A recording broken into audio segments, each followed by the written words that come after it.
आता यानंतर तुमच्या सर्वांचा अधिक वेळ न घेता पुढच्या कार्यक्रमाला सुरुवात करणार आहोत.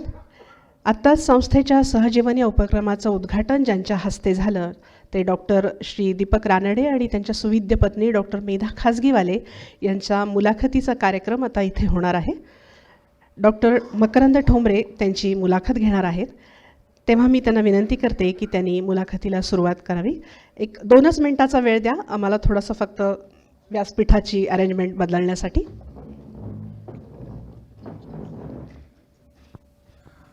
मी फार वेळ न घेता लगेचच मुलाखतीला सुरुवात करतो आहे. ॲक्च्युली ही मुलाखत म्हणजे असं अगदी टिपिकल प्रश्नोत्तर नसून काही महत्त्वाच्या अशा विषयांवर आम्ही तुमच्याशी गप्पा मारणार आहोत आणि त्यात या 2 तज्ज्ञ लोकांचं आपण त्याच्यावर त्यांचे विचार काय आहेत हे आपण जाणून घेणार आहोत. सर आणि मॅडम, आज तुम्ही दोघंही सहजीवनच्या आमच्या उद्घाटनाला आलात त्याबद्दल संस्थेतर्फे मी तुमचे खूप आभार मानतो आणि आमच्या सगळ्या परिवारातर्फे तुमचं परत एकदा स्वागत करतो. तुम्ही दोघंही जण खूप बहुआयामी अशी व्यक्तिमत्व आहात. म्हणजे मी ते पाहिलेलं आहे, तुमच्या पोस्टही वाचल्यात, तुमच्याबद्दल ऐकलेलं आहे आणि तुम्ही दोघंही व्यस्त आहात. तुमच्या प्रोफेशनल लाईफमध्ये पण तुम्ही खूप व्यस्त आहात. हे सगळं असूनही तुम्ही खूप छान मनमुराद आयुष्याचा आनंद घेताना मला दिसता. तर याचं सिक्रेट काय?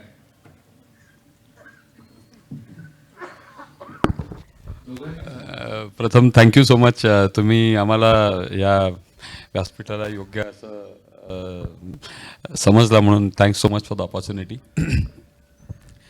मला ह्या विषयाबद्दल आपण बहुअंगी असणं हे मला वाटतं एक परमेश्वरी देणंच आहे. म्हणजे आपण I can't claim credit for it. पण शेवटी मला असं लक्षात येतं की at some point in time आम्ही ज्या एजला आहोत आता 50, तर सामाजिक किंवा आपल्या कौटुंबिक जबाबदाऱ्यांपासून मुक्त झाल्यानंतर मला एक वेळ अशी आली आणि मी ठरवलं की if I have to make others happy, I have to be happy myself. Great. And मग ह्याला एकीकडे तुम्ही स्वार्थी म्हणू शकता की मी फक्त मला ज्या गोष्टीमध्ये आनंद मिळतो त्याच गोष्टी मी करणार. पण कुठेतरी मला असं वाटतं की जोपर्यंत आपण आपल्या स्वतःला जसं आयुष्य जगायचं आहे ते जोपर्यंत आपण जगू शकत नाही तोपर्यंत कुठेतरी आपण दुसऱ्यांना पण आनंद देऊ शकत नाही. बरोबर. So I think that is म्हणजे इट द बॅलन्स बिटवीन स्वार्थ आणि परमार्थ. बरोबर. आणि आय थिंक तो साधता आला तर मला वाटतं आयुष्य खूप सुखकर होतं. खूपच छान, मस्त. सहजीवनाच्या दृष्टिकोनातनं तुम्ही हा प्रश्न विचारलात की तुम्ही व्यस्त असून आयुष्य एन्जॉय करताना दिसता. तर एकतर आयुष्य एन्जॉय करणं म्हणण्यापेक्षा वेगवेगळ्या दृष्टिकोनातनं आयुष्य समृद्ध करणं याची त्याला पण आवडेल, मला पण आवडेल. आणि बऱ्याचशा फ्रंट्सवर आमच्या आवडीनिवडी बऱ्याचशा क्षेत्रातल्या सारख्या आहेत. त्याच्यामुळे आता या वयाला जबाबदाऱ्या संपल्यानंतर त्या आम्ही भरभरून करतो, रादर त्याच्यासाठी ठरवून वेळ काढतो. आणि हा म्हटला की स्वार्थ तसं नाही होत, कारण एखाद दुसऱ्या गोष्टी जर का अशा असेल की ते माझं क्षेत्र नसेल तरी ॲप्रिशिएट करणं किंवा समजून घेणं आणि त्यातला आनंद हे करणं हे आम्ही दोघंही आपापल्या परीने करतो. कारण काही गोष्टी अशा असतात की त्या तुम्ही बरोबर करू शकता, काही गोष्टी आपापल्या वेगवेगळ्या असतात, पण त्या आपण एकमेकाला प्रोत्साहन देण्याचं काम नक्की करू शकतो आणि ते अजून तरी करतोय. त्याच्यामुळे व्हेरी गुड. नाही, त्या कुठल्या आहेत हे कळणंही खूप महत्त्वाचं आहे म्हणजे माझ्या दृष्टीने. नाही, मी सांगतो तुम्हाला, मी यांची पहिल्यांदा फेसबुकवर एक पोस्ट पाहिली. तर हे दोघंही जण त्यांच्या गाडीतून लडाखला गेले होते आणि खिचडी शिजवताना असा त्यांनी फोटो टाकला होता फेसबुकवर. तर मला इतकं कौतुक वाटलं, म्हणजे मी म्हटलं किती सुंदर जगतायत हे, आणि दोघंच गेले होते. सो मी खूप अट्रॅक्ट झालो या गोष्टीकडे की एक न्यूरोसर्जन व्यक्ती, एक हिलिंगमधली व्यक्ती असं आयुष्य छान जगू शकतायत. मला हेवा वाटला अगदी फ्रँकली. आणि तिथं लक्षात पण आलं की हे यांचं सहजीवन खूप छान असणार आहेत. आणि तिथे मला क्लिक झालं की आपण असा काही कार्यक्रम केला तर यांना नक्की बोलवायचं. तुम्ही म्हणलात तसं काही गोष्टी एकत्र करू शकता, काही वेगळ्या करू शकता. तर स्पेस देता का एकमेकांना म्हणजे त्यासाठी, किंवा कसं करता? स्पेस म्हणजे दीपक सॅक्सोफोन खूप छान वाजवतो बरोबर, आणि तो त्याच्या क्लिनिकमध्ये जाऊन किती तास वाजवला, प्रॅक्टिस केली तरी मला प्रॉब्लेम नसतो. आणि ओके, तुम्ही काय सांगा? स्पेस मला वाटतं की स्पेस देणं हा इज अ कॉन्सिक्वेन्स ऑफ आपल्या पार्टनरला रिस्पेक्ट देण्याचा एक एक्सटेन्शन असतं ते. Okay. So if I respect what my wife does, if she wants to do painting, I have to, म्हणजे मला त्या गोष्टीचा आदर करायला लागतो आणि त्याबद्दल कौतुक पण वाटतं. बरोबर. मग तसं जर असलं तर मग वेळ देणं म्हणजे that is just an extension of Extension, बरोबर. जर इफ आय एम क्रिटिकल की मला or if I am expecting attention की मला सतत I should be the centre of your attention, I think that is what curbs the space of the other person. पण जर मी स्वतः माझ्या ह्याच्यात व्यस्त असलो, मला एक शब्द फार प्रचंड भावतो नेहमी. आमच्या घरी एक म्हणजे वडिलांच्या आजोळी एक संत होऊन गेले आणि त्यांनी एका पत्रामध्ये त्यांनी लिहिलं होतं की आशीर्वाद देण्याचा, आणि त्याच्यामध्ये शेवटी आपला आत्मतृप्त असं हा शब्द वापरला होता. तर मला असं नेहमी वाटतं की जो मनुष्य आत्मतृप्त असतो त्याला स्वतःला पण स्पेस द्यायला जमतं आणि दुसऱ्यांना पण स्पेस द्यायला जमतं. अगदी बरोबर, फारच छान. सहजीवन किंवा नातं नक्की कसं असावं याबद्दल काय वाटतं? सहजीवन म्हणजे तुमची काय कन्सेप्ट त्यात सांगू शकाल आहे अशी?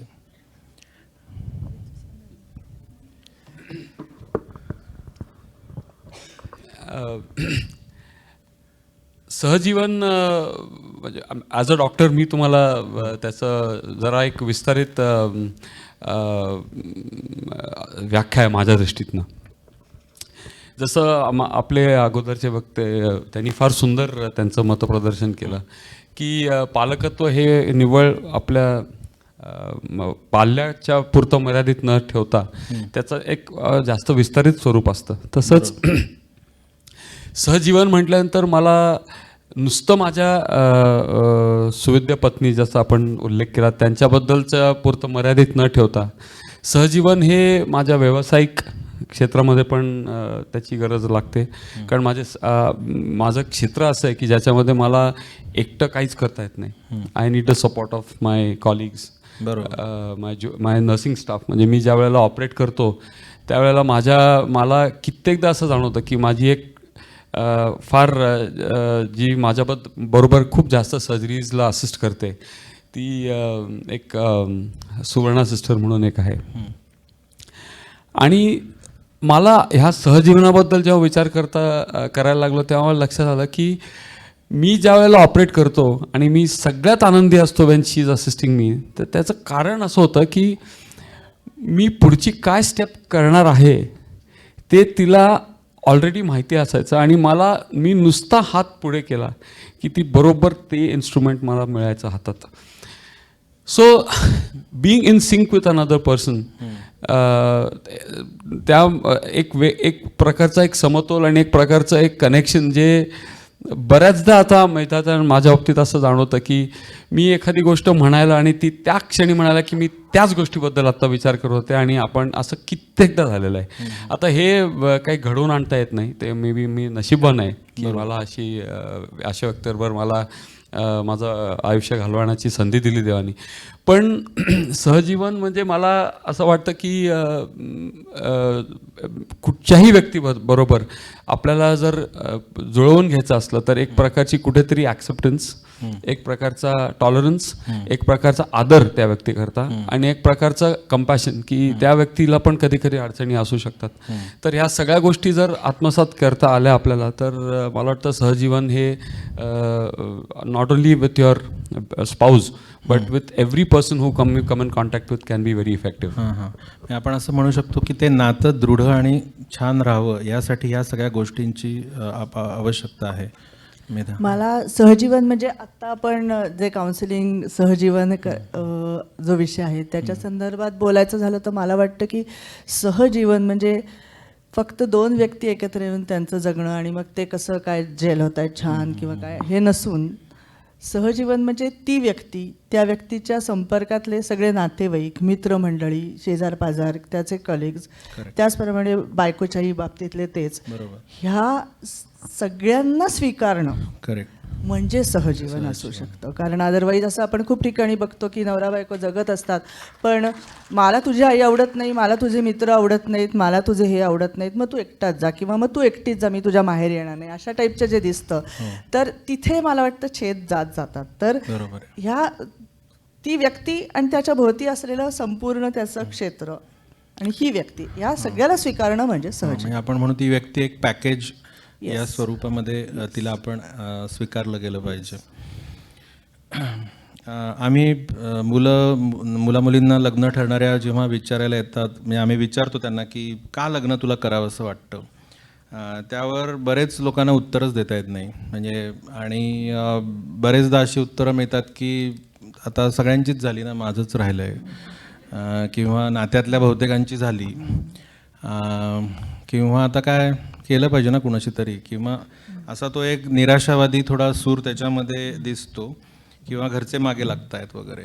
तर का अशी स्थिती आजच्या पिढीवर आली असावी, म्हणजे असं का वाटतंय तुम्हाला, किंवा लग्न होण्याचं वय खूप पुढे पुढे जात आहे, तर त्याबद्दल काही सांगू शकाल?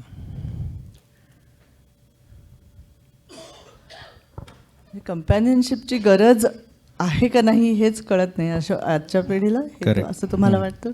हां, मला तेच वाटतं. म्हणजे बेसिकली ह्याची सुरुवात सेल्फ अवेअरनेसपासून होते. मला नक्की काय हवं आहे, मला काय मिळवायचं आहे ह्याच्याबद्दल स्पष्टता आधी नसते किंवा त्यांना त्यांची नीड वाटत नाही. म्हणजे आता माझ्याही मुलीचं लग्न झालं आहे, मुलगा 30 वर्षाचा आहे माझा, पण हे जर का बघायला गेलं त्यांचे मित्र, त्यांच्या चर्चा, तर असं वाटतं की ही मुलं त्यांच्या करिअरमध्ये इतके व्यस्त असतात की त्यांना काय, मी पैसे कमवतीये किंवा कमवतोय, हे बस माझं घर आहे, माझे हे झालेलं आहे, ते झालेलं आहे, कशाला पाहिजे कंपॅनियन. किंवा त्यांचे जे काय पार्टनर्स असतात त्याच्या घरी पत्ताही नसतो खूप वेळेला की काय चाललंय. म्हणजे त्यांना पाहिजे ते सगळं त्यांना मिळत असतं त्यांच्या ह्याच्यात, त्यामुळे त्यांना लग्न करावं. आणि कमिटमेंट फोबिया हा जो काय आजकालचा पार्ट आहे, त्यामुळे मुलं लग्न करायला मला वाटतं. एक्झॅक्टली. आम्हालाही तेच म्हणजे जाणवतं बरेचदा की सगळ्यांना ट्रायल एरर मोड प्रिफर आहे. ते कुठल्याही एका व्यक्तीबरोबर नातं निर्माण करायला पण त्यांची मानसिकता खूप पटकन नसते. ते निभावण्यासाठी काही गोष्टी सॅक्रिफाईस करायला लागतील, किंवा ते प्लस मायनस असू शकतं हे पण माहीत नसतं, किंवा असं नातं निर्माण केल्यावर अनेक स्तरांवर नाती निर्माण होणार आहेत, जसं मगाशी तुम्ही म्हणलात, ह्याच्याबद्दल सुस्पष्टता नसते. तर हे मला मेन जास्त दिसून येतं आणि गोंधळलेले आहेत ते. आणि सगळा फोकस हा भौतिक श्रीमंतीवर आहे की किती स्क्वेअर फूटचा फ्लॅट आहे, पॅकेज किती आहे. परवा एका मुलीने सांगितलं की नाही, तो नॉनव्हेज खातो, मी काही खात नाही. मग मी नाही म्हटलं त्याला. तर तसा विचार केला तर हे उत्तर मला थोडंसं समर्पक वाटलं, पण हे नकार देण्याचं कारण होऊ शकतं का, म्हणजे मला हा खूप प्रश्न पडला. मला तिथे लक्षात आलं की त्या मुलीचीच मानसिक शारीरिक तयारी दिसत नाही आहे लग्नासाठी उभं राहायची. तर हे खूप दिसतंय. आणि भौतिक गोष्टींना महत्त्व थोडं जास्त आलं आहे. म्हणजे कंपॅनियनपेक्षा bank balance, flat, square foot, गाडी कुठल्या ब्रँडची, कपडे कुठले वापरतो वगैरे, कुठल्या हॉटेलमध्ये जेवायला जातो, माझ्यावर तू किती खर्च करू शकतो, मी तुझ्यावर, हे कशामुळे असं का झालं आहे असं. जसं मगाशी सरांनी मोबाईलचं हे सांगितलं, मला तर हे सिंथेटिक वाटतं खूप सगळं. म्हणजे त्यात वार्मथ कुठेच दिसत नाही. म्हणजे मी माणसाला जर का त्याच्या मटेरियलिस्टिक ह्यानी मोजणार असेल तर कसं पुढे हे सहजीवन आपलं पुढे कसं जायचं, काय वाटतं? समाज स्वार्थी झालाय, एवढं एकच त्याच्या मागे हे आहे की माणूस समोरचा कसा आहे त्याच्याशी मला माझं सहजीवन आनंदी व्हायचं असेल तर कुठल्या गोष्टी बघायला पाहिजेत हे बरेचदा मला वाटतं पालकही सांगत नाहीत. आणि टिकमार्क गोष्टींकडे लक्ष दिलं जातं की ह्याचा पगार किती आहे, ह्याचं फॅमिली बॅकग्राऊंड काय आहे, ह्याचं हे काय आहे, किंवा मुलीचे लुक्स कसे आहेत, पण प्रत्यक्ष स्वभाव जुळत आहेत का नाही. किंवा कधी कधी असं असतं की एखादी व्यक्ती खूप अशी इंट्रोवर्ट असते, तिला फार मिसळायला आवडत नाही, आणि बायको मात्र खूप माणसांच्यात वाढलेली असते की तिला मिसळायला आवडतं. तर मुलं हल्ली भेटतात, असं काय चहा पोहे होऊन लग्न होत नाही. तर तो मधला काळ असतो तेव्हा त्यांनी बघावं की खरंच आपल्या ह्या पद्धतीच्या आवडीनिवडी जुळतात का नाही. कारण नाहीतर दुसरी व्यक्ती विझून जाते आयुष्यात, अगदी प्रॉब्लेम येऊ शकतात. तर ह्या फक्त टिकमार्क गोष्टींकडे लक्ष न देता स्वभाव, वागणं, आवडीनिवडी ह्याच्याकडे जर का जास्त चर्चा झाली किंवा काही लोक, अजून एक गोष्ट मला अशी वाटते की लोक ह्या गोष्टींच्या पलीकडे जाऊन एक इंटेलेक्च्युअल शेअरिंग नावाची जी गोष्ट असते ना ती टोटली विसरून जातात. लग्नाची 2-3 वर्ष झाल्यावर तू किती सुंदर, तू किती हँडसम, तुझा ड्रेस किती छान, स्वयंपाक छान, अरे तुझं हे छान, ह्याच्या पलीकडे जाऊन जेव्हा चर्चा करायची विचार येते तेव्हा मग तो मुलगा म्हणायला लागतो ती काय ती पेपर पण वाचत नाही, ती काय हे पण करत नाही. कारण म्हणजे तो हनीमून पिरियड संपला की इंटेलेक्च्युअल शेअरिंगचा जो विषय येतो त्याच्याविषयी कधी विचारच केलेला नसतो. त्याच्यामुळे प्रॉब्लेम आणि त्या व्यक्तीकडे आपण माणूस म्हणून पाहिलेलं नसतं काही वेळेला. तुम्ही काय सांगाल? तू जर तू म्हटलं तर चालेल. तू एक विचार कर की मी I been teaching, I been in the teaching field for the past 25 years nearly, MS general surgery करताना. त्यानंतर एक सामाजिक मूल्य जी जर तू बघितलीस तर सामाजिक मूल्य ओव्हरऑल म्हणजे फक्त सहजीवनाच्या बद्दल मर्यादित न ठेवता सामाजिक मूल्यच घटताना दिसतात. म्हणजे मी जेव्हा MCS न्यूरोसायन्स झाल्यानंतर पहिल्यांदा लेक्चर म्हणून जॉईन झालो तर त्यावेळेला असं लक्षात आलं की माझ्या हाताखाली काम करणारा होता तो इतका प्रचंड बंड करणार होता. मी त्याला नुसतं म्हटलं की अरे तू पेंटिंग ड्रेपिंग नीट केलेलं नाही आहेस, तू परत ते इन्सिजन क्लोज कर, आणि परत त्यांनी ग्लव काढून निघून गेला तो. I couldn't think of doing that. तर मला ओव्हरऑल म्हणजे in the context, not only in the context of man woman relationship or relationships, but now हल्ली कसं आलं आहे की एक आत्ममग्नता आली आहे सगळ्या पिढीमध्ये. People are become very selfish. म्हणजे मला माझ्या बहिणीबरोबर जेव्हा लहानपण माझं आठवतं त्यावेळेला शेअर करण्याचं, थोडं समजून घेण्याचं, थोडं टॉलरन्स करण्याचं, ॲडजस्ट करण्याचं. आम्ही बरेचदा मेधाच्या आईवडिलांकडे जातो आणि मी त्यांचं वैवाहिक जीवन, मला वाटतं त्यांच्या लग्नाला 50-55 वर्ष होत आली. तर त्यांच्याकडनं बघून मला असं नेहमी कुतूहल वाटतं की कमालीची त्यांच्यामध्ये, म्हणजे पाहिलं तर विषमता खूप आहे त्यांच्या स्वभावांमध्ये पण त्यांच्यामधलं जे इक्वेशन आहे ते अनाकलनीय आहे. म्हणजे कॅनॉट अंडरस्टँड की काय नेमकं आहे ते. तर तिथे कुठेतरी एक लक्षात येतं की एक समर्पणाची भावना असते, एक श्रद्धा असते. त्या लग्न ह्या संस्थेमधली श्रद्धा ही एक खूप महत्त्वाची गोष्ट आहे की तिथे आत्ता लोकांमध्ये मला जाणवतं की एकतर एक किंवा 2 मुलं असतात, त्यांना पाहिजे तसं मनासारखं त्यांना स्वैराचार असतो. स्वैराचार हा खूप म्हणजे धोकाची गोष्ट आहे. स्वावलंबन वेगळं आणि स्वैराचार वेगळा, जसं माझ्या अगोदरच्या वक्त्यांनी बोललं. तर स्वैराचार त्यांनी केल्यामुळे त्यांना कुठेतरी बाबा आपल्याला जेव्हा एकत्र कुटुंबामध्ये किंवा एखाद्या पार्टनरबरोबर राहायचं जर असलं तर त्यावेळेला आपल्याला कुठेतरी पडती बाजू घ्यायला लागणार आहे, कुठेतरी आपल्याला ॲडजस्ट करायला लागणार आहे. ह्याची म्हणजे बाळकडूच नाही घातलेलं त्यांना. त्यामुळे त्यांना इट्स इम्पॉसिबल. म्हणजे then the fault is not with the institution, the fault is with the individual.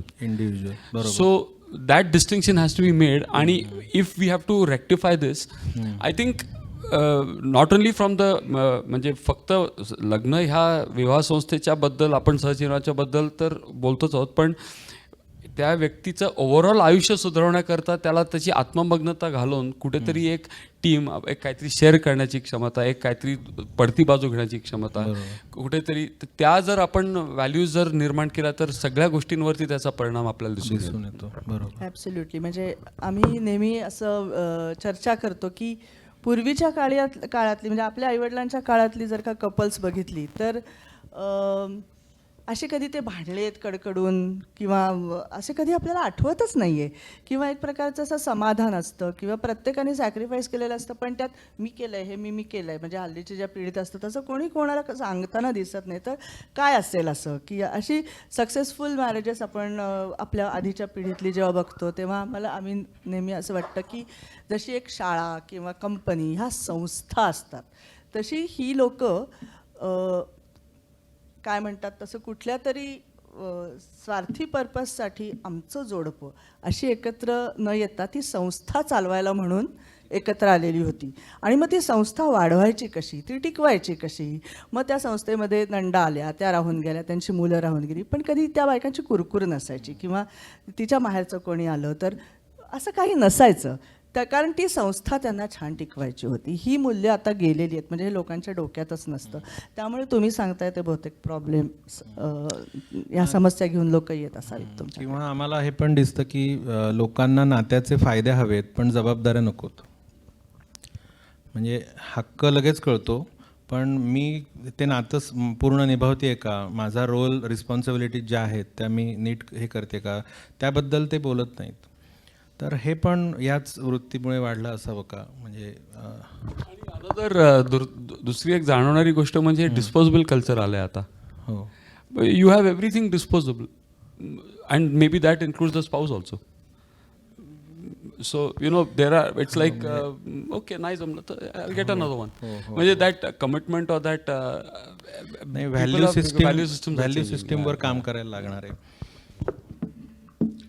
तुमच्या मते लग्न हा चॉईस का कॉम्प्रोमाइज का दोन्ही? कॉम्प्रोमाइज म्हणजे कुठल्या अर्थाने तुम्ही कॉम्प्रोमाइज म्हणताय? नाही म्हणजे समोरच्या व्यक्तीच्या स्ट्रेंथ आहेत, जसं विकनेसेस पण आहेत, काहीतरी no one is perfect. So त्या दृष्टीने मी म्हणतोय की आपण जेव्हा त्या व्यक्तीची निवड करतो तर तेव्हा तिचे निकष किंवा ते कॉम्प्रोमाइज असावं का, चॉईस असावा का, दोन्ही असावं? दोन्ही असावं. हां म्हणजे मी माझ्या मुलांना त्यांची लग्नाच्या आधी मी सांगितलं होतं की तुम्ही 10 पॉईंट्स काढा की तुम्हाला समोरच्या माणसात काय पाहिजे. म्हणजे त्याच्यामध्ये तुम्ही म्हणता तसं टिकमार्क गोष्टी नाहीत, पैसा आणि बँक बॅलन्स, पण तो माणूस म्हणून त्याच्यातल्या 10 गोष्टी तुम्हाला या माझ्या नवऱ्यात किंवा माझ्या बायकोत काय पाहिजे ते 10 मुद्दे तुम्ही लिहून काढा. त्यातल्या येस हो असं उत्तर मिळणाऱ्या गोष्टी 5 ते 6च्या पुढे गेल्या तर तुम्ही त्या व्यक्तीला हो म्हणजे त्या व्यक्तीसाठी जरूर विचार करा. कारण 10चे 10 पॉईंट जुळू शकत नाहीत, कुठल्याच 2 व्यक्ती सारख्या नसतात आपल्याला हे. पण त्याच्या होचं उत्तर 5च्या आत आलं तर असं लक्षात घ्यायला पाहिजे की आपल्याला 6-7 गोष्टींवर कॉम्प्रोमाइज करायला लागणार. तिथे प्रॉब्लेम येऊ शकतो. पण कॉम्प्रोमाइज हे प्रत्येकालाच करायला लागतं. पण कॉम्प्रोमाइज करण्याच्या गोष्टीचा आकडा जर का 3 ते 4 असेल तर त्या जरूर कराव्यात. कारण 7 गोष्टी ज्या येस मला ह्या आवडणार आहेत ह्या असतील तर त्या 7 गोष्टींकडे लक्ष ठेवून उरलेल्या गोष्टींकडे कॉम्प्रोमाइज. आणि मला असं वाटतं हे पण महत्त्वाचं आहे की समोरची व्यक्ती पण ते करत असते. म्हणजे हा अधिकार जसा आपल्याला आहे तसा समोरच्या व्यक्तीच्या अधिकाराचा पण आपण रिस्पेक्ट केला पाहिजे की मलाही कोणीतरी सहन करतंय, मलाही कोणीतरी समजून घेत आहे. हां तर हा असा पण मला वाटतं बहुअंगी हा विचार व्हायला हवा. आमची ही जी टीम आहे आम्ही आता जी तयार केली आहे त्याच्यामध्ये असं म्हणजे मी ह्या वर्षातलं माझं जे काम आहे गेल्या काही वर्षातलं त्याचा असा विचार करूनच केली आहे की sexologist, gynaecologist, marriage counsellors, astrologers आणि ॲडव्होकेट गरज लागली तर असं हे कॉम्प्रिहेन्सिव्ह असं पॅनल असेल. कारण लग्न मोडण्याची जी कारणं आपल्याकडे दिसून येतात त्याच्यामध्ये बरेचदा हेल्थ इश्यूज आहेत जे लग्नाआधी आपल्याकडे कधीच ॲड्रेस केले जात नाहीत किंवा त्या विषयांवर कुणी खुलेपणाने बोलत नाही. दुसरी गोष्ट बरेचदा ॲस्ट्रॉलॉजीचं कारण लग्न मोडण्यासाठी दिलं जातं तर त्यात पण एक त्यांना डोळसपणे आणि फॅक्च्युअल सल्ला त्यांना देता यावा. आणि आमचा अट्टास नाही आहे की तुम्ही नातं जमवलंच पाहिजे, टिकवलंच पाहिजे. उद्या खरंच तुमचं जमत नाही आहे तर तुम्ही घ्या डिवोर्स. म्हणजे डिवोर्स होणं हे कायम वाईटच गोष्ट असू शकते असं मला नाही वाटत. तर असा हा सगळा विचार करून आम्ही त्याच्यामध्ये ही अशी कॉम्प्रिहेन्सिव्ह टीम बनवायचा प्रयत्न केलेला आहे.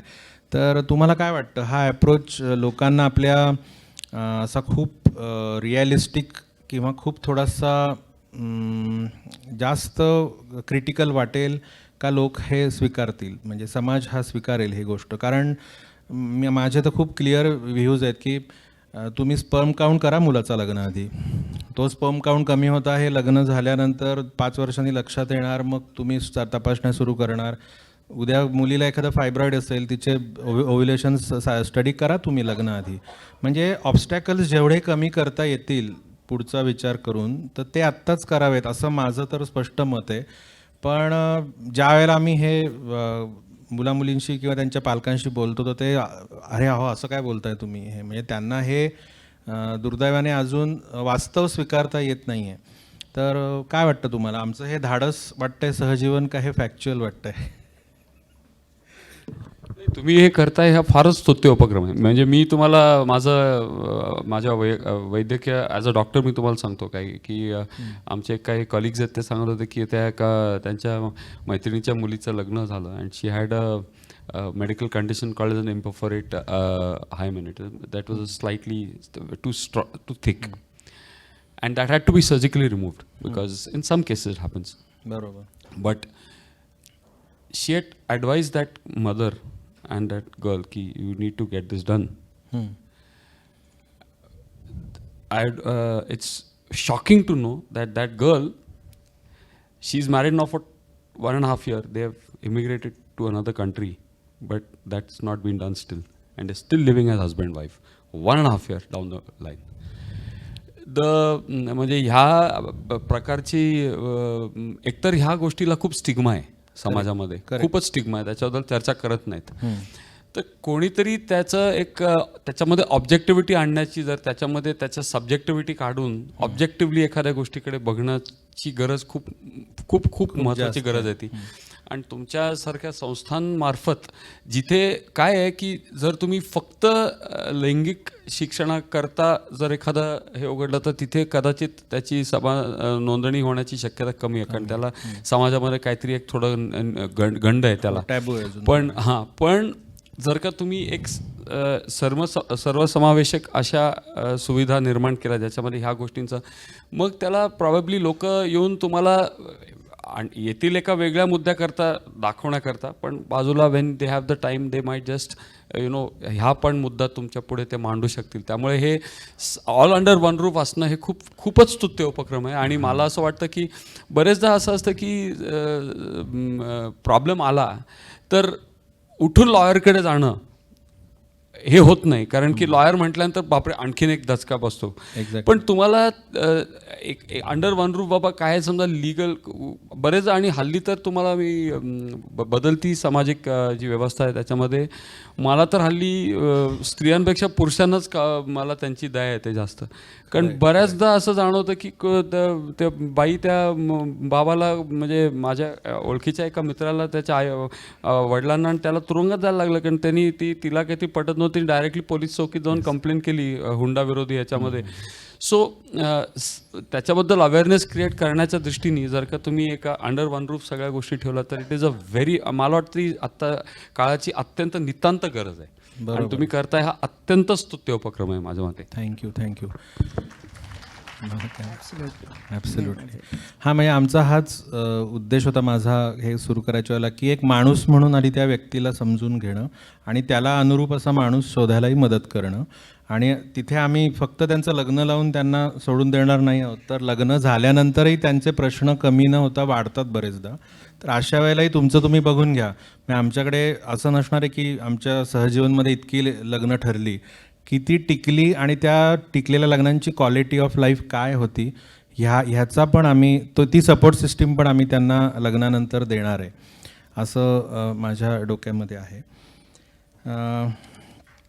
शेवटी आपण एक कन्क्लुसिव्ह थोडंसं हे करूया की थोडंसं सेक्सचा एक टॅबू थोडासा आपल्याकडे आहे, की आपण असं म्हणतो की ज्या नवरा बायकोंचं बेडवर पटतं त्यांचं कुठेही पटतं असं आपल्याकडे म्हणलं जातं.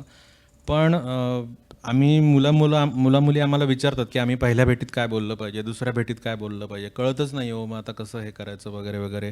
तर आम्ही त्यांना सांगतो की एक इनिशियल पसंती झाल्यानंतर तिसऱ्या चौथ्या भेटीत तुम्ही तुमच्या सेक्स ड्राईव्हबद्दलही चर्चा केली पाहिजे.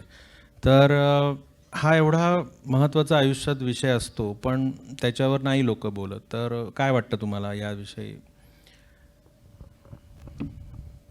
मला तुम्ही लग्नाच्या आधीच बोलताय, मी लग्नानंतरचं बोलेन, त्यामुळे लग्नाच्या आधीचं जर का या विषयावर बोलायचं असेल तर डॉक्टर बोलतील.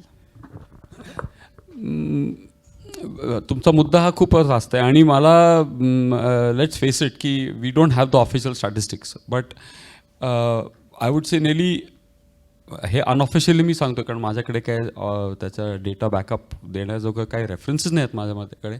पण माझा एक तर्क आहे की साधारण 60 ते 70% जे डिवॉर्सेस होतात किंवा डिवॉर्सेस लग्नांमध्ये प्रॉब्लेम जातात पण ते नंतर they end up in divorce, असे जवळजवळ 60 ते 70% ब्रेकअप्स हे because of improper sexual life, incompatibility असं होत असेल तर फक्त मकरंद त्याचा प्रॉब्लेम एक असा आहे की तुम्ही डिस्कस करणं हा विषय ह्यानी प्रश्न सुटेल असं वाटत नाही मला. कारण की त्याच्यामध्ये तुम्ही म्हणजे मी एकतर त्याला स्टिग्मा असतो त्यामुळे मी ओपनली त्याबद्दल बोलेन की नाही ही शंका आहे. दुसरी गोष्ट मी खरं त्याबद्दलची सत्यता आहे की नाही हे I cannot really tell you. म्हणजे मी तुला काही खोटं पण सांगू शकतो म्हणजे चर्चा करण्यामध्ये. सो त्याच्यात ऑनेस्टी इंटेग्रिटीनी किती तुम्ही बोलताय हे that is a different issue. So हे करणं क्रमप्राप्त ह्याच्याबद्दल दुमत नाहीच आहे माझ्याबद्दल. पण त्याच्यामध्ये त्याच्यात फिडेलिटी कितपत येऊ शकेल त्या एक्सचेंजमध्ये हा एक प्रश्न आहे. पण तुला एक इंटरेस्टिंग गोष्ट सांगतो. जिथे मी आता कार्यरत आहे, I am head of the department, तिथे we have a very advance MRI which is nearly costing about 15 कोटीचा. In imaging modalities now, you will be surprised कि I read one article recently कि त्यांनी असं फाइंड आउट केलं, there is a thing called as functional imaging, functional MRI, FMRI म्हणतात त्याला. तर जे युगल एकमेकांच्या मध्ये असं म्हणतात ना की ते घंटी ऐकू येतात एकमेकांना बघितल्यानंतर, हिंदी पिक्चरमध्ये पूर्वी असायचं की ते घंट्या ऐकू येतात वगैरे.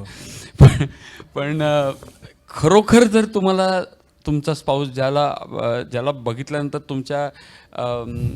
तुमच्या मेटाबॉलिझममध्ये फरक पडतो आणि असं they have actually documented certain different parts of the brain lighting up when that person's photograph is shown to the person. हो, great great. So I am sure that with the advent of technology, there will be just as I'm like my earlier speaker, he was optimistic. I'm optimistic. I'm definitely optimistic. There might be. I would in fact, when my son, if he comes to me and asks me tomorrow, ki Daddy, मला ही मुलगी आवडते आणि मी तिच्याबरोबर I want to stay with her, live in with her. I say, of course, go ahead. So we have to also factor in one thing, ki there are changing social values. Changing social morality is changing. Society is becoming much more permissive also. म्हणजे पूर्वी म्हणजे मी कॉलेजमध्ये असताना मला कोणीतरी आमच्या त्या बाजूला काकू होत्या, त्यांनी सांगितलं अरे ते दीपू त्या मुलीबरोबर दिसलं की मला टेन्शन यायचं की अरे बापरे. आणि आता माझा मुलगा मला येऊन म्हणतो की can I live with that girl and I say yes. So केवढा फरक पडलेला आहे परमिसिव्हनेस. बरोबर. So these things are changing. आणि प्रॉबेबली येणारी जी पिढी आहे ती म्हणजे आत्ता तुम्ही जो प्रॉब्लेम डील करताय, प्रॉबेबली लिव्हिंग इन रिलेशनशिप्सचं प्रमाण वाढल्यानंतर they will already have known whether they compatibility is there or not by the time they get married. म्हणजे पूर्वी अमेरिकेमध्ये तर आता असं दिसतं की काही वेळेला त्या आईवडिलांच्या मुलाला ते मुलं पण हजर असतात. कारण की ते लग्न नंतर 2-4 वर्षानंतर करतात, तेव्हा 10 वर्षानंतर. So the social values are changing. But definitely coming back to the main issue की sex is a very very critical aspect of a relationship. It cannot be denied. आणि आपल्याला ही संस्था टिकवण्याकरता ह्या एक अत्यंत महत्त्वाच्या भागाकडे दुर्लक्ष करून चालणार नाहीये. त्याच्यामध्ये तुम्हाला कुठच्या जसं मी MRIचा तुम्हाला उल्लेख केला तसं वेगवेगळ्या कुठच्या आणखीन टेक्नॉलॉजीचा किंवा काय वापर करून त्याबद्दल अधिक माहिती करून जर आपल्याला कम्पॅटेबिलिटी एस्टॅब्लिश करता आली तर ते नक्कीच गरजेचं आहे. अगदी बरोबर. मला लग्नानंतरच्या सेक्स लाईफबद्दल थोडंसं बोलायचं आहे की माझ्याकडे हिलिंग सेंटरमध्ये काही व्यक्ती यायच्या, विशेष करून बायकांच्या बाबतीमध्ये, की आपण आधी प्रॉब्लेम्स घेतो की काय प्रॉब्लेम आहेत. हेल्थ इश्यूज बरेचदा असतात किंवा काहीतरी डिप्रेशन असतं, फ्रस्ट्रेशन कसल्या तरी गोष्टीचं, वेगवेगळ्या गोष्टी लोक सांगतात. पण बाकी नाही, बाकी सगळं ठीक आहे, नाही बाकी सगळं ठीक आहे. पण हिलिंग प्रोसेसमध्ये जेव्हा तुम्ही सॅक्रेट चक्र किंवा सेक्स चक्र आपण स्कॅन करतो तेव्हा लक्षात येतं की प्रॉब्लेम आहे. आणि मग त्या सेमी हिप्नॉसिस स्टेजमध्ये त्या व्यक्तीला जर का विचारलं की त्या बायका बरं सांगतात की नाही 9 वर्ष कॉन्टॅक्ट नाही, नवरा लक्ष देत नाही किंवा बायको हात लावू देत नाही, अशा वेगवेगळ्या गोष्टी सांगतात. आणि तेव्हा लक्षात येतं की आधीचे जे प्रॉब्लेम सांगितले गेले ते फार फालतू आहेत. आणि ते सांगताना जे कॅथार्सिस आपण बघतो त्यांचं, रडू येतो, खूप चिडचिड होते की हे सगळे प्रॉब्लेम्स हे ह्या एका गोष्टीभोवती फिरतायत आणि ह्या गोष्टी कोणाशीही बोलू शकत नाही, मैत्रिणीशी नाही, बहीण भावंडांशी नाही, कोणाशी बोलणार, सॉल्व्ह होत नाही आहे. नवऱ्याला किंवा बायकोला सांगितलं तर कधी कधी इगो आड येतो की बाबा का तू मला हात लावत नाहीस किंवा अशा गोष्टी येतात. आणि तुमचं आता हिलिंग सेंटर आहे म्हणून सांगावं असं वाटतं की ह्या गोष्टी ॲटलिस्ट हिलिंग सेंटरमध्ये जाऊन तुम्ही काउन्सिलरशी बोलल्या पाहिजेत. कारण असं म्हटलं जातं की खूपसे आजार 60 ते 70% आजार हे पहिल्यांदा तुमच्या मानसिक देहामध्ये होतात आणि त्याचं प्रकटीकरण किंवा मॅनिफेस्टेशन तुमच्या शारीरिक देहामध्ये होतं. तर ह्या गोष्टी जेव्हा तुमच्या मानसिक देहामध्ये वाढत असतात तेव्हाच तुमच्या लक्षात आलं पाहिजे की हा प्रॉब्लेम आहे आणि ह्याचा मला ताण येतो आहे आणि हा ताण मला कुठेतरी शरीरातनं व्यक्त होतो आहे. तर तुम्ही काउन्सिलरकडे जा. कारण मी स्वतः अशा व्यक्ती खूप बघितलेल्या आहेत माझ्या ह्याच्यामध्ये. तर हा खरंच समाजामध्ये प्रॉब्लेम आहे आणि तुम्हाला मोठं आव्हान आहे की हे कसं सॉल्व करायचं. कारण खूपदा असं होतं की दोन व्यक्ती जर का दुसऱ्या व्यक्तीला बोलवलं तर त्या व्यक्तींच्यातलंच आपापसातलं काहीतरी इतकं स्ट्रेंडअप रिलेशन असतं की ही गोष्ट अशी आहे की जी कर म्हणून केली जात नाही, ती व्यक्तीच आवडेन अशी झाली तर काय करणार. त्यामुळे मला वाटतं तुम्ही जे सुरुवातीला परत लग्नाच्या आधी आले की ती व्यक्ती आपण एकमेकाला आवडू ह्याच्यासाठी काय करायला पाहिजे ह्याच्यासाठीच जास्त विचार करायला पाहिजे. म्हणजे पुढचे हे प्रॉब्लेम्स जरा कमी येतील असं मला वाटतं. आणि फॉर्च्युनेटली मला सांगायला हे खूप छान. फॉर्च्युनेटली मला सांगायला एक गोष्टीचा आनंद होतो की आमच्या पॅनेलवरचे जे स्पेशालिस्ट लोक आहेत हे सगळे काउन्सिलिंग शिकलेले आहेत.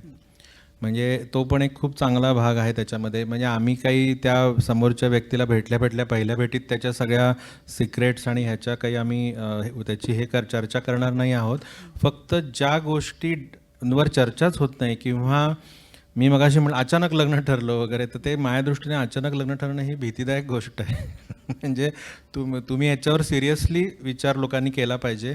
आणि काही मर्यादा आहेत, शास्त्राला पण मर्यादा आहेत, पण ॲटलिस्ट मला हे तरी समाधान मिळेल उद्या लग्न झाल्यानंतर की मी ह्या व्यक्तीची निवड करताना ह्या शास्त्रा उपलब्ध बाजारात ज्या गोष्टी होत्या अवेलेबल त्या सगळ्याची मदत घेऊन मी हा निर्णय घेतला. तरीही माझं जमेल का नाही हे शेवटी त्या दोघांवरच असणार आहे. पण अशी कॉम्प्रिहेन्सिव्ह मदत आम्ही आमच्याकडनं नक्कीच करू. तुम्ही जे काही सजेशन्स दिले किंवा काही खूप व्हॅल्युएबल्स पॉईंट्स सांगितले त्याचा आम्ही नक्कीच आमच्या कामामध्ये हे करू. आणि आपण सहजीवनचा अजून एखादा पुढे कार्यक्रम पण करू. आम्ही तेव्हाही तुम्हाला असंच तुमची मतं जाणून घेण्यासाठी नक्की आमंत्रित करू. आता वेळेच्या अभावी मला मी जरा एक छोटं 2 मिनटं एक गोष्ट सांगावीशी वाटते की आपण जेव्हा चर्चा करत होतो तेव्हा तुम्ही विचारलं होतं की काउन्सिलिंगची गरज असते का.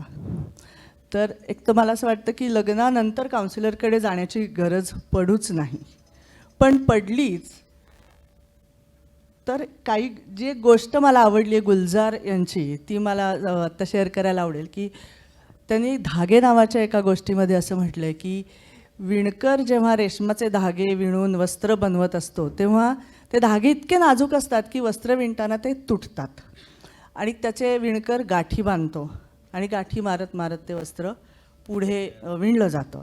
पण त्या गाठी तो इतक्या कलाकारीनी खुबीनी मारतो की जेव्हा वस्त्र उलगडलं जातं तेव्हा गाठ कुठे आहे हे आपल्याला कळतच नाही त्या साडीमध्ये की गाठ कुठे आहे. तर प्रत्येक नवरा बायकोचं नातं असं असतं की रेशमी धागे कुठे ना कुठेतरी तुटतच असतात आणि प्रत्येकजण तो आपापल्या परीने जोडायचा प्रयत्न करत असतो. तर ते विणकरासारखे जोडले जावेत की गाठ कुठे हे कळता कामा नाही. आणि जर का गाठी मोठ्या झाल्या, टोचायला लागल्या, दिसायला लागल्या लोकांना, तर समजावं की ही ती काउन्सिलरकडे जायची वेळ आहे. क्या बात आहे, फारच छान. काही ॲड करणार दीपक? तुम्ही हा जो उपक्रम योजला तो खूपच म्हणजे कौतुकास्पद आहे आणि मला नक्की आशा आहे की बऱ्याच लोकांना ह्याचा स्टिग्मा जो आहे हा जर बाजूला ठेवता आला. मला एक English I am more conversant with English, पण त्यामुळे एकानं एक प्रसिद्ध मार्क ट्वेन यांनी त्यांनी एक उदाहरण दिलं होतं की एक त्याचा मुलगा बापाला विचारतो की daddy should I get married, तर the father says go head, after all happiness is not everything in life. Great. But I can assure you one thing, that the institution of marriage is a very sacred institution. I believe it in it totally. आणि मला जे कोण ह्याच्याबद्दल आक्षेप किंवा साशंक असतील मंडळी, त्यांना मला असं नेहमी सांगावंसं वाटतं की ही संस्था काय मरणारी नाही आहे. ही संस्था अमर आहे आणि ती एक पावित्र्य आहे त्या संस्थेला. मला त्या संस्थेच्या पावित्र्याबद्दल मला खूप आदर आहे. बरोबर. आणि त्याचं एक मला वाटतं बदलत्या सामाजिक मूल्यांमुळे आणि जीवनशैलीमुळे त्याला थोडेफार त्याच्यात बदल घडू शकतील. म्हणजे जसं मी म्हटलं की लिव्हिंग इन हा भाग येईल पहिल्यांदी. ते एकत्र राहिल्यानंतर 2-4 वर्षानंतर कदाचित लग्न करतील, which is a good thing मला तर वाटतं. सो ह्या विवाह संस्थेमध्ये कालानुरूप काही काही बदल घडतील. बरोबर. पण ती अत्यंत पवित्र संस्था आहे. आणि मला अजून सुद्धा असं वाटतं की म्हणजे आपण प्रामुख्याने भारतामधला बराचसा भाग हा रुरल एरियामधला आहे. आपण अर्बन लोकांबद्दल बोलतोय, पण रुरल एरियाजमध्ये सुद्धा ह्या संस्थेला खूप आदर आहे, अजून टिकून आहे. आणि तुमच्यासारख्या ह्या ज्या सेवा पुरवणाऱ्या संस्था आहेत ह्यांचं पण मला वाटतं जेवढा अधिक वाढतील, त्यांचं कार्यक्षेत्र वाढेल, तेवढं मला वाटतं की it is not a failing institution. It is probably a changing institution. It is modifying itself. Exactly. It is not failing. Barabar. It is modifying itself. Barabar. And there's a greater honesty that is coming into the relationship where म्हणजे when फक्त मला असं नेहमी एक प्रार्थना करतो मी देवाला की पॉईंट ऑफ नो रिटर्न जेव्हा आपण म्हणतो, आणि जिथे तुम्ही पण त्याचा उल्लेख केलात की जर असं वाटलं की पॉईंट ऑफ नो रिटर्न आहे तर मग might as well get separated. तर पॉईंट ऑफ नो रिटर्न जो आहे त्याचा सेट पॉईंट जो आहे तो आत्ता खूप खाली आलेला आहे. तो सेट पॉईंट आहे तो माझ्या आईवडिलांच्या किंवा माझ्या अर्लियर पिढीमध्ये जो सेट पॉईंट हाय होता, तो सेट पॉईंट मला असं वाटतं की आपण परत उंचावावा. आणि तो उंचावण्याच्या दृष्टीने आपल्यामध्ये एक सहिष्णुता, एक ॲक्सेप्टन्स, एक टॉलरन्स आणि एक कंपॅशन हे वाढवलं जर का, तर तो सेट पॉईंट परत वरती जाईल ह्याची मला पूर्ण आशा आहे. क्या बात आहे. फारच छान, फारच छान. नक्कीच मी कन्क्लुझिव्ह थोडंसं सांगतो की सहजीवन ही संस्था, जसं आम्ही म्हटलं की नाती जोडण्यापासून नाती जपण्यापर्यंत तुमच्याबरोबर असणार आहे. हे एक टिपिकल मॅरेज ब्युरो असं नसून कुठल्याही वयोगटातली व्यक्ती आमच्याकडे नातं जोडण्यासाठी तिला मदत हवी असेल तर ती केली जाईल. उद्या 2 आजी आजोबा आले तरी आम्ही त्यांचं लग्न कसं छान लागेल किंवा त्यांचं एकमेकांशी पटण्यासाठी त्यांना आमच्याकडून जी काही मदत करता येईल ती आम्ही करायला तयार आहोत. त्याचबरोबर उद्या काही समाजामध्ये इतर घटक आहेत ज्यांना काही ट्रान्सजेंडर किंवा अशा काही समस्या आहेत, गे लोक आहेत, अशा कुणालाही नातं जोडण्यापासून जपण्यापर्यंत संस्था आमची नक्की मदत करेल.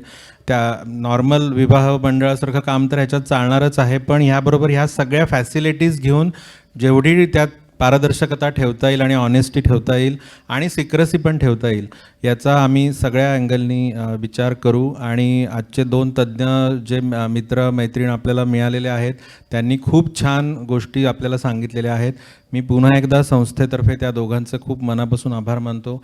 आणि तुम्ही एवढ्या वेळ छान सगळं बसून ऐकताय आणि छान प्रतिसाद देताय त्याबद्दल तुमचाही सगळ्यांचा मी आभारी आहे.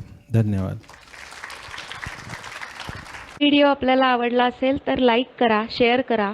आणखी असे माहितीपूर्ण व्हिडिओज बघण्यासाठी आमचा चॅनल नक्की सबस्क्राईब करा. धन्यवाद.